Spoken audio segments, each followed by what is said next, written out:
Bienvenue dans notre maison d'édition, l'IA. Découvrez gratuitement des livres audio en français. Pour ne pas manquer nos prochaines vidéos, abonnez-vous à notre chaîne.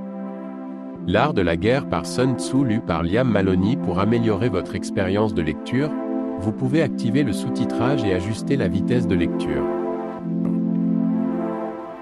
Présentation. L'art de la guerre est le premier traité de stratégie au monde. Rédigé vers le 5e siècle avant Jésus-Christ, il développe des thèses originales, qui s'inspirent de la philosophie chinoise ancienne. Considérant la guerre comme une réalité inévitable, il montre comment la réflexion peut mener à la victoire, comment l'analyse des faiblesses de l'ennemi peut fonder une tactique, si l'on sait les exploiter, et même les aggraver. Il met l'accent sur la dimension psychologique du combat, sur le rôle de la ruse et de la fuite. Ces idées, ignorées dans les époques de guerre totale et de conflits frontaux, ont retrouvé une actualité en inspirant les grandes guérillas anticoloniales chinoises et vietnamiennes, notamment, et sont aujourd'hui reprises par les stratèges asiatiques et américains de la guerre économique. Qu'il y ait un art de la guerre peut étonner. Plus encore un art de la guerre chinois, alors qu'on a longtemps cru ce peuple bien trop poli pour prendre les armes.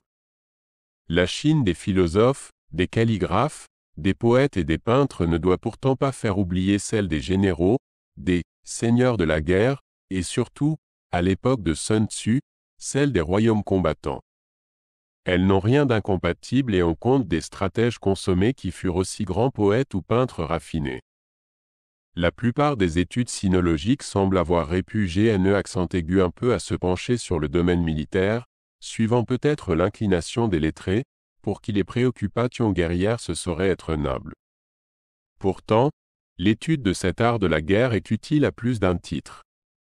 Ceux qui cherchent les recettes de gouvernement qui ont permis à la Chine de conserver sa continuité depuis plus de 20 siècles, apprendront ici que la guerre est une question vitale pour tout pays, comment l'éviter, et comment la gagner quand on n'a pas d'autre choix que de prendre les armes. Ceux qui cherchent à comprendre certaines particularités de l'esprit chinois comme sa remarquable faculté d'atteindre indirectement son but, y trouveront des considérations tactiques sur les fins et les moyens d'y parvenir. Enfin, dans un contexte actuel de guerre économique mondiale où la Chine joue un rôle croissant, ce petit et très ancien livre peut aider à comprendre comment le « Grand Dragon » joue de ses atouts et sait masquer ses points faibles. Pour une entreprise internationale, s'engager en Chine est à la fois nécessaire et périlleux, et il faut commencer par se connaître et connaître l'adversaire, nous dit Sun Tzu.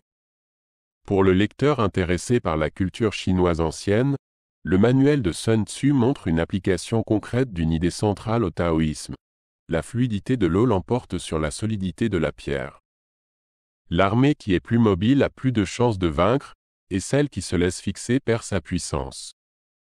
Éviter les sièges, les engagements frontaux et les longues campagnes semblent être le leitmotiv de l'art de la guerre.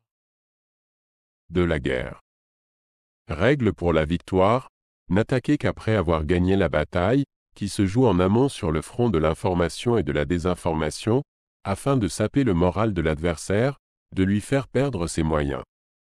Le général capable est celui qui gagne sans verser de sang. Toutes ces opérations visent à ce que l'ennemi s'effondre de lui-même. Aussi est-il indifférent aux honneurs récompensant une victoire arrachée in extremis par une hécatombe dans les deux camps. Il est comme l'eau dont l'action térébrante et insensible finit par désagréger les plus solides fortifications. Sun Tzu est loin d'être un idéaliste se contentant de grands principes et de règles abstraites. En homme expérimenté, il a le souci du détail et donne des conseils précis sur l'usage du feu, des espions, sur les différentes configurations du terrain et sur la gestion du temps. Il préconise la justice et la rigueur dans l'usage des récompenses et des châtiments, défend qu'un général doit parfois contrevenir aux ordres du souverain, que les règles de l'art de la guerre doivent être adaptées aux circonstances. Il sait qu'une guerre ne peut se gagner avec des soldats sans foi ni loi, qu'une armée qui saigne l'État ne sera pas soutenue, qu'il est essentiel de se concilier le peuple de l'adversaire.